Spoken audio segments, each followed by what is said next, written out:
What's up, guys? It's your girl, Dedicated Diva, and welcome to Dedicated Diva Homeschooling Podcast. Now, in today's video, I will be basically going over what I would do if I was new to homeschooling. Now, in the comment section below, I will link the state resource spreadsheet. Now, I showed you guys that in a previous video. So basically, once you click on that link, you go down and you find your state. You go over to the homeschooling section, you click on that, and that will give you your first look at homeschooling in your state. Now, if it comes to like after you have read over all of that and you don't want to go the independent route, I don't know what's on each state homeschooling, because I don't think I could never be that detailed with trying to find out how each state does what they do. That's the reason why I made the resource sheet. But if you are trying an option and you don't see it, for instance, if you're trying to do the umbrella schooling in your state, just do a Google search for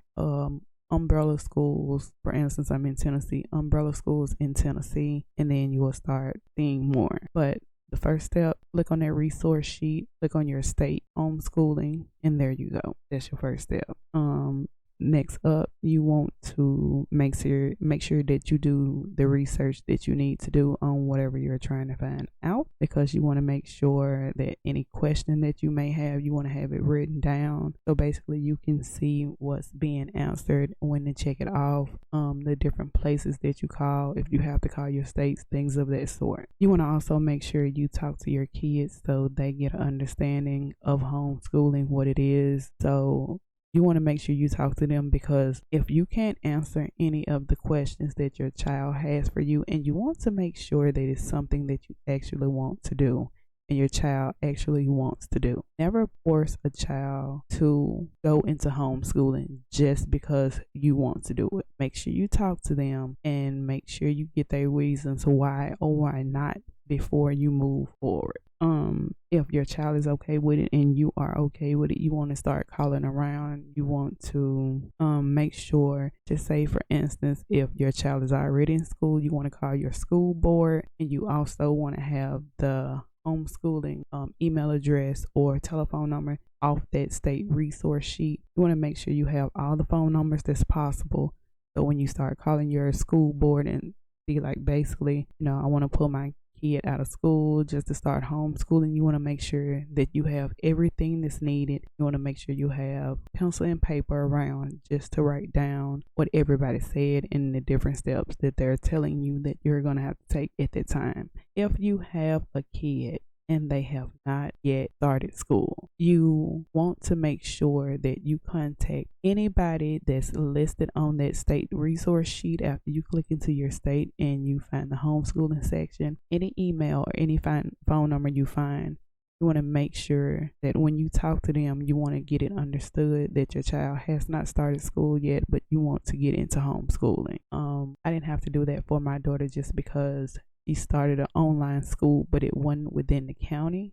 So I didn't do anything within the county with my daughter whatsoever. She started in the county that the online school started in, and just eventually I switched over to an umbrella school, and now I'm going through an umbrella school and doing homeschooling. So you want to make sure that you have all of your ducks in a row when it comes to taking notes, having phone numbers, and having email addresses. Let's see, I'm looking over my notes now. When it comes to homeschooling, you want to make sure that there is actual time for you to homeschool your kiddos.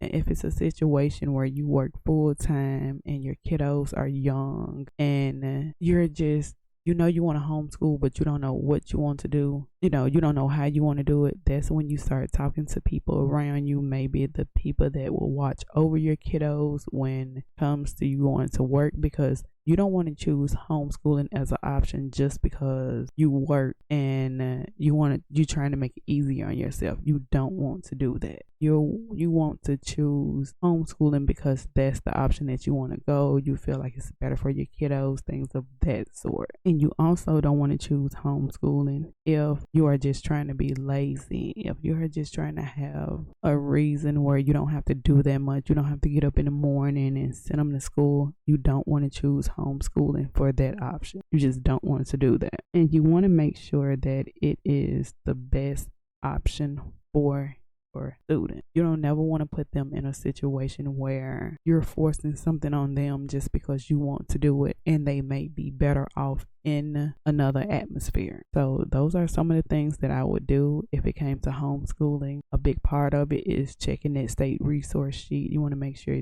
this is something that you and your kiddos want to do. And when you get into it and you start calling around and you know that it's something that you want to do, if you're going to go the independent route, make sure you talk to the people that's within your state, because everyone has an email address or a telephone number. And if it is somebody that you want to talk to with the school board, just make sure you take down all names and dates and different things of that sort. Now, I know a lot of people has said this. Now, a lot of people are helpful, so don't let this deter you in calling your school board. But in a lot of situations, when people call the school board will make it really hard on you, where they don't want to see you leave, and so they won't give you all of the time. They won't give you the information that you need. So that's the reason why I put that state resource sheet there, so you will always have a go-to. So I'll see you guys on the next video. On the next video, I'll be talking to you guys about the Book It